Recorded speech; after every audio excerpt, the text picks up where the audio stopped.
ঘুম থেকে উঠেই চোখ খুলেই শুরু হয়ে যায় সারাদিনের সেই পথ চলা শুরু। তার মধ্যে সর্বপ্রথম হয় সকালবেলা ছেলেদের জন্য কি বানাবো, ছেলেরা কি খেয়ে যাবে, কি নিয়ে যাবে, ওর বাপিকে কি বানিয়ে দেব। সত্যি কথাই, ছেলেদের জন্য আলাদা, ওর বাপির জন্য আলাদা। সকালবেলা একেবারে যেন মাথাটা খারাপ হয়ে যায়। আজকে যা বানিয়েছি সেটা আমার ছেলেরা খাবে না।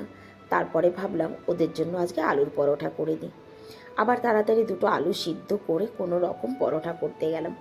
পরোটাটা বেলতে গিয়ে জানো তো এক পাশ থেকে ভেঙে গেল।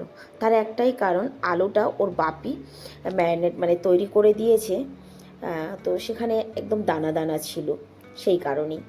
যাই হোক, এখন আর আমার সময় নেই যে আমি ওটাকে ভালো করে ম্যারিনেট করে নেব বা এখন আর অন্যভাবে কিছু করব।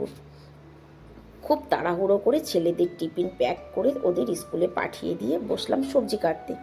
এই যে সেই কলা, যে বিচি কলা আগে তোমাদেরকে দেখিয়েছিলাম, ভেবেছিলাম পেকে যাবে, চালের হাঁড়ির মধ্যে রেখেছিলাম। আজকে গিয়ে দেখলাম না, এ তো পাকার নাম নিচ্ছে না, এ তো শুকিয়ে যাচ্ছে। তারপরে ভাবলাম যে না, শুকিয়ে নষ্ট করে লাভ নেই, আজকে কেটে রান্না করব। সকালবেলা বাপি জিজ্ঞাসা করেছিল আজকে কি রান্না করবে। আমি বললাম জানি না, কারণ কি এটার কথা আমার মনেই ছিল না। যাই হোক, সবজিটাকে কেটে তাড়াতাড়ি করে সকালের ব্রেকফাস্টের বাসনগুলো মেজে নিচ্ছি। রাতে কোনো বাসন ছিল না, এখন শুধু সকালের বাসনটুকুই। তবে হ্যাঁ, শুধু সকালের বাসনটুকু বললে হবে না, তার মধ্যে জানো তো অনেক বাসন হয়ে যায়। এক বেলার এত বাসন হয়, প্রত্যেক দিনই ভাবি রাতে তো ধুয়ে রেখেছি, সকালে আর বাসন ধুতে হবে না, কিন্তু না, এই যে আবার সেই হয়েই যায় অনেকটাই। আর যবে থেকে দিদি চলে গেছে তবে থেকে তো আমার যেন বাসন আরও বেশি হচ্ছে। বাসনটা ধুয়ে ঝটপট ঘরটা ঝাড়ু লাগিয়ে নিয়েছি। সকালবেলা ভেবেছিলাম আজ বোধহয় আর সূর্যি মামার দেখা পাবো না, কিন্তু না, দেখলাম যে 10টা বাজতে বাজতে একটুখানি সূর্যি মামা উঁকি দেওয়া শুরু করেছে। ঝটপট ঝাড়ু পোছা করে স্নান সেরে রান্না করতে এসেছি।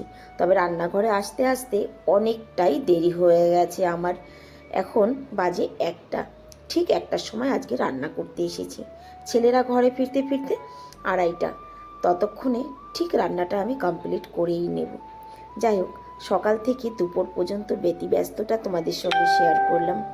ভিডিওটি ভালো লাগলে একটিখানি লাইক করে দেবে, ছোট্ট একটি কমেন্ট